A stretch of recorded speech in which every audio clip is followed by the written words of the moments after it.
fanka waxaan ku soo biiray 2010kii taariikhda milaadiga European calendarka loo yaqaano. markii ugu horeysay maxaad samaysay? dhaantadii ugu horeysay aan sameeyay waxa la oran jiray dhaantada daruur oo xilligii degmooyinkii cusbaaya dhowr iyo 10 ay u horeeyay halkan deegaanka laga sameeyay dib u xorashaduna ay waaga bilaabmaysay. dhulka dooga badan aynu soo daawano aan dalxiisne daruur kaalay wada degne. maxaa kugu dhaliyay fanka inaad soo gashid?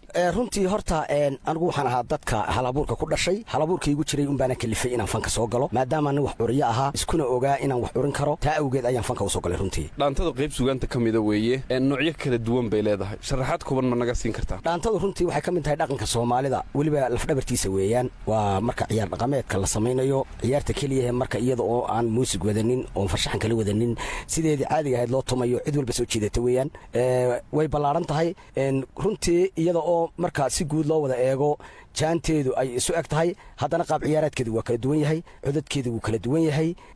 sida ay u kala duwan yihiin teembooyinka afka qalaad loo yidhaahdo reege, saambo, kraatris iyaduna waxa weeyaan waxay leedahay rigo, ruquusho, garbaroga, guuxo, berberey waxyaabo fara badan noocaas ay u kala baxdaa. runtii waa ciyaarta kaliya la oran karo ciyaar dhaqameedka Soomaalida way ugu qanisan tahay weeye. samaynta dhaantada casriga ah timiga markii laga soo tago iyo heesta markii la samaynayo maxay ku kala duwan yihiin? horta runtii labaduba waa uun suugaan waxaana curinaya uun halabuur. waxaa kala duwan uun waa dhaqankii oo waxa laga sameeyaa erey dhaqameed midna waa de suugaanta casriga ah oo iyadana runtii waxa weeye isku soo baa dareenka baa kala duwanaan kara laakiin iyaga oo u qaybsan ciyaar dhaqameed iyo fanki casriga ah caadiga ah oo heesihiya waa isku mid wax saas farqo saas u dhaxay ma jira xagga curinta. dhaantooyinkaaga dhaantadee ugu jeceshahay? kolbataan marka masraxa ka qaadayo waliba ay jiraan dhaantooyin caan baxay oo iyagu ay bulshadu jecelyeen anigu waan sameeyaa laakiin bulshada kala doorato oo kala jecel kolbata ugu saameyn badan in baan aniga ila qaalisan. hal dhaanto oo leedahay way ugu saameyn badnayd sanadihii la soo dhaafay balqac nooga sii. nogob weyno naqhelaya ku noolaada oo geela naxnaxaya ku duduwaan iriga. dhaantaas ugu saameyn badnayd sanadihii aan soo dhaafnay runtii.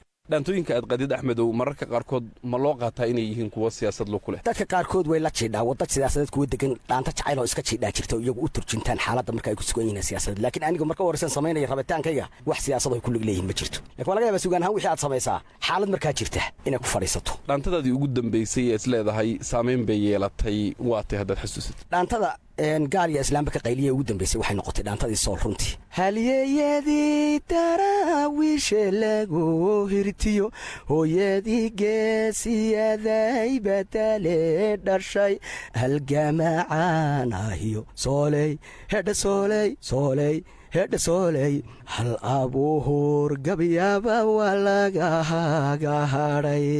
dhaantaas runtii ugu saameyn badnayd dhaantooyinkii u dambeeyey marka aan sameeyey. abaan axmed budul dhaanta gooni adiga oo dareen aad ka samaysay jacayl may jirtaa?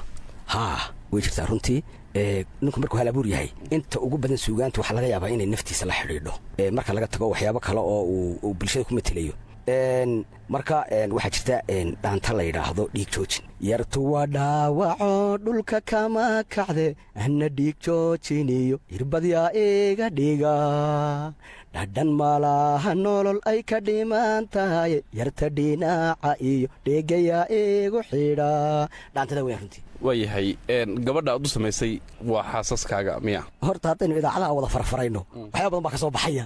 runtii calafiskumanaa yeelanin xaaladda noocaasee jacayle calaacalkee runtii aan ka dhawaajiyey waxay ahayd wax ka baxsan imika xaasaska dee jooga ee igu cindan way ka baxsanayd runtii. dee sideeduna ismaaciilow dumar badan baa igu cindan. dumarkaa badan intaanu aniga ilaahay isla ognahay mooye dee inta kale adiguba waad garanaysaa runtii.